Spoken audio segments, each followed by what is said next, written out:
CP the Tool Addict. Woo! We've got a fantastic video for you today. Yes, look at all this gloriousness. And if you read the title, you already should know. We're going to talk about old versus old.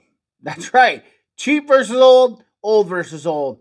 What's a payoff of having 20-year-old quality tools versus 20-year-old cheap tools? Because that seems to be something that escapes a lot of people. And we're going to talk about that in this video. So let's get into it because you're going to love it. I know you will.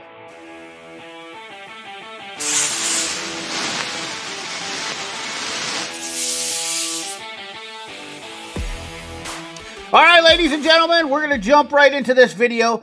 On my bench right here, I have some good old-fashioned Snap-on. Now, some of you guys that will be able to date code this stuff might be even closer to 30 years old, but this is old Snap-on original, no flank drive here, stuff that's been around forever. And we're going to talk about the quality difference of holding it up. Now, I didn't polish this or anything. I wasn't planning on doing any. If I wanted to, I could have made this stuff look better and brought it back to, as much of brought it back to much of its original state. But I figured this was stored in toolbox, kept out of, in a normal mechanics setting. And we were just going to talk about some benefits of having stuff like this and some of the upgrades you get now and some of the downgrades I think you get. But nonetheless, I wanted to show you some tools that have been around that were these were high-end tools, made in the USA, Max screwdriver, wooden screwdriver. Now, the wooden screwdrivers, these things, definitely, when it comes back to the day for buying a professional tool, man, I'll tell you what, though, in the 80s, the wooden screwdrivers were kind of all you had a choice to do. And if you guys knew they grew up in the 80s like me, and I'm not extremely old, but 80s is definitely, wooden screwdrivers, I remember when I was a kid just blowing these things out like crazy. And these were like the best ones you could get, would have been buying from Smack or Snap-on. The Super, what is this thing called? The Super, made in the USA. Yeah, Phillips N63. I don't know if I can get you in there tight enough on that, but that's what that says on there. Super. Very interesting. And we have an old Cornwell flathead. Look at that gem right there. This is a little bit newer. Would have been the 90s. Obviously, we have some good use out of it because we get some stuff. But what about tools that were not expensive or professional? How do they fare versus professional? So we have some extensions. We have some sockets. Impact, chrome. All this is 20 years old. Some SK 20 years old. We're trying to compare as much professional against cheap. I don't have a ton of China stuff left. I mean, this is a tool that's basically been untouched from China, 20 years old. Oh, yeah, what's that, CP? Yeah, that's called it's rusting in half. I'm not so sure. I mean, I'm not so sure we couldn't break this right here, but if we had to, if we wanted to. But how about the old USA Craftsman even? Everybody I hear talks about these raised panel wrenches. These things are hot garbage. I have bent these things. I'm pretty sure I could. This is a 6-point. It is a USA, forged USA 6-point, which is kind of a rare dog to find. But look at the pitting on this. These weren't that great of wrenches. These would have been a cheap wrench that you could have bought. Versus a Snap-on wrench. There's a 1/2 inch.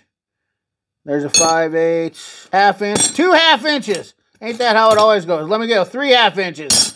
3 1/2 inches. Okay, so I don't have...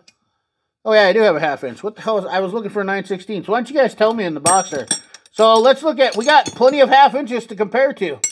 There's a 1/2 inch Snap-on versus a 1/2 inch Craftsman. Which one would you want to have in your box 20 years later? And I'll tell you this much right now. The benefits of the length on this, 10 times better. This would have been this would have been comparable to Harbor Freight today, honestly. Craftsman would have been comparable to Harbor Freight because, and granted, we had USA manufacturing, but look at the 1/2 inch. Here's another devil in the detail. The 1/2 inch is kind of subjective. I guess you have to have the wrench like that, 1/2 inch like that. The sizings on the head on this, which I'd think would be a better. There wasn't much other sizing, I guess, other than the head of the wrench, I guess. So not much of the details. You obviously couldn't see the snap-on very well. But this wrench is probably going on maybe 30 years old. You can tell it's wore. It's been used. You know, but it has held up the test of time. So the investment of this, and not only that, I guarantee you, if I look to see what the price of this wrench is, which I'll probably do a screenshot. I probably will, because Craftsman is about at the highest peak of its price right now, which I don't, for the life of me, I don't understand why anybody would want any of these raised panel wrenches. The Snap-on, the Mac tools from those era are 10 times better. I have literally bent these up. If you guys, there's a video where I talk about warranty and Craftsman. I literally bent my a 13 millimeter, 12 millimeter.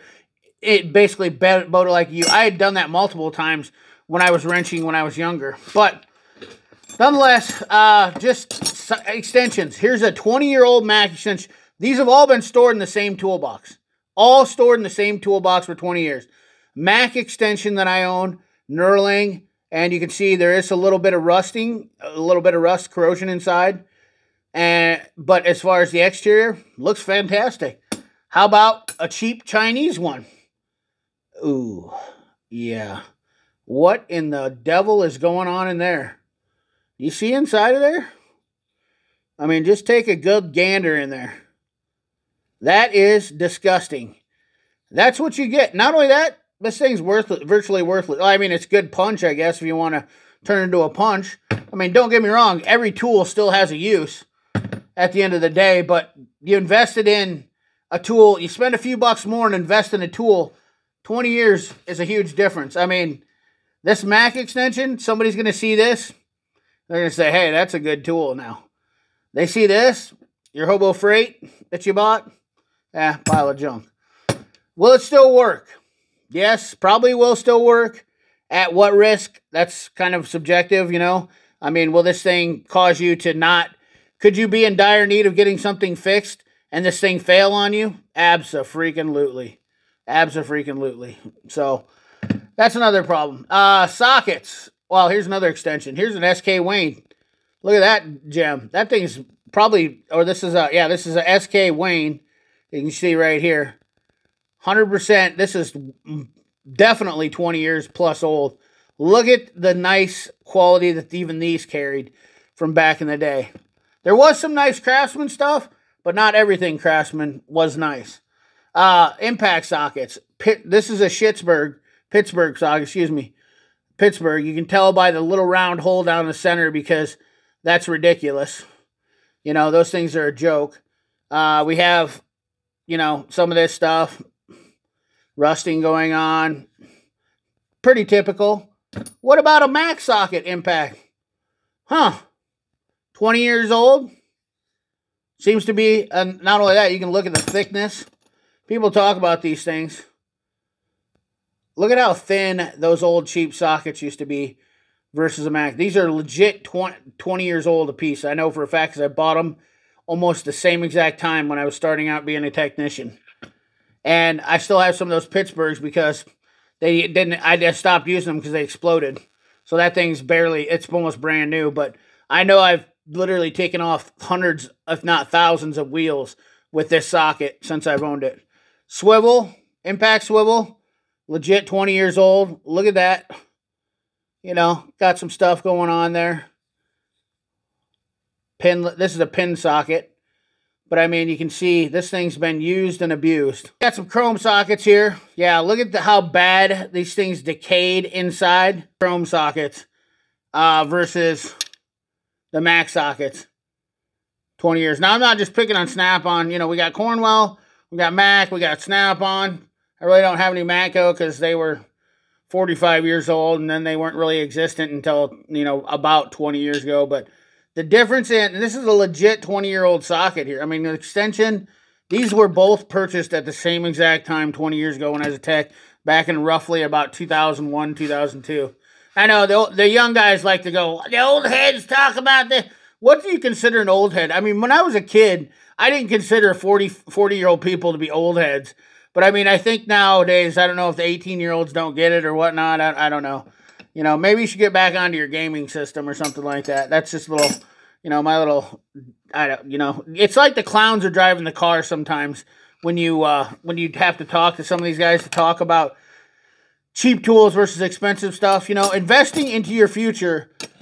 You know, even a pair of pliers, simple pair of pliers. Look at these things. These things have been around. They have earned their keep in my toolbox for being around as much. Now, I will say there is, so let's get into things like chroming, chipping of chrome.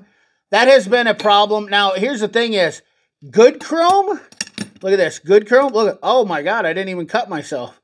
That's right, good chrome, when it chipped, didn't leave you with really jagged edges like cheap chrome does.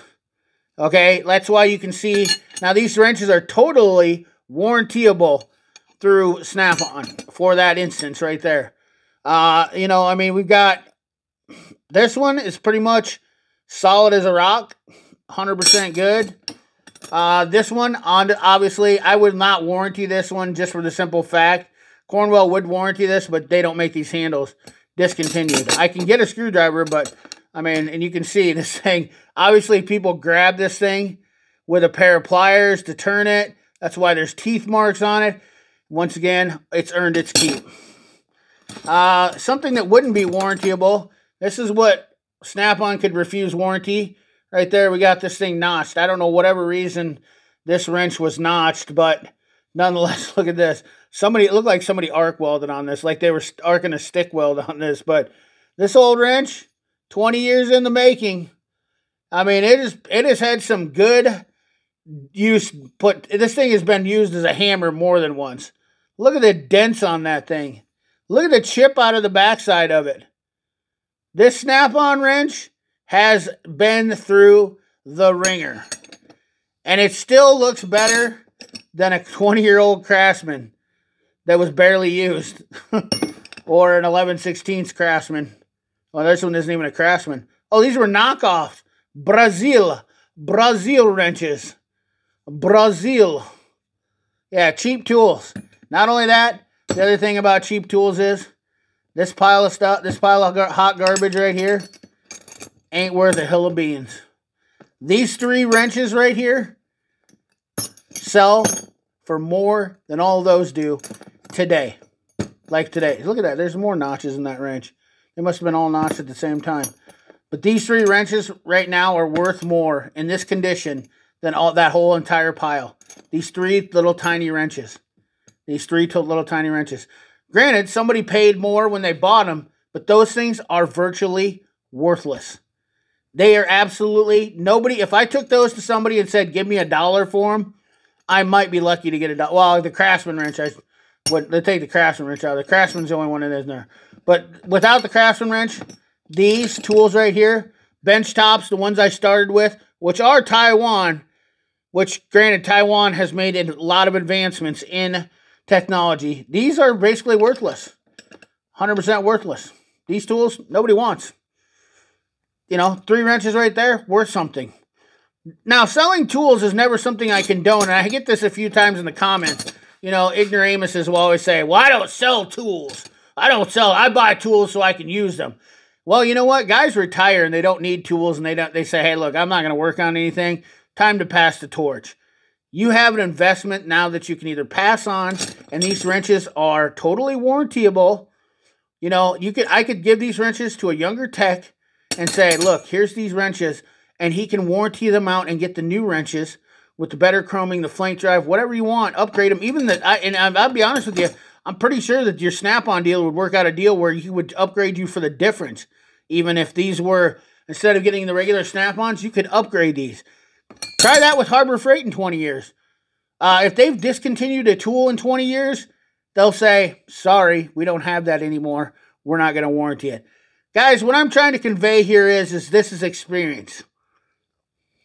As somebody who's been a technician or a mechanic for around 20 years of my life, 20 plus years, actually it's going on 30 years now, where I've been working on cars, been around tools, been a tool dealer, been in this industry for a long time, and seen people get bamboozled by cheap tool dealers, snake oil salesmen, used car dealers, you know what? The last person in this industry that has ever wanted to make a dime is the mechanic, okay? And I understand people will say, well, that means I got to spend expensive amounts of tools. No, smart guys know that if they invest in a good tool, and I'm not saying you have to buy Snap-on, a good tool. Keep that in mind, a good tool. They invest in a good tool. They use it, take care of it. It pays for itself. You use this tool, you make money with this tool. When you're done with this tool, it's an investment. Now you have, it's like cash in your hand. Just picture this as a $100 bill. Bling! Anyways, guys, that's the point of this video. I hope this was enjoyable for you, and I hope you found something good about it, something decent about it, something informational or useful about it. And if you did, hit that like button. Give me a subscribe. Don't forget to ring that bell. Remember, keep your hands dirty and your money clean. Thanks for watching.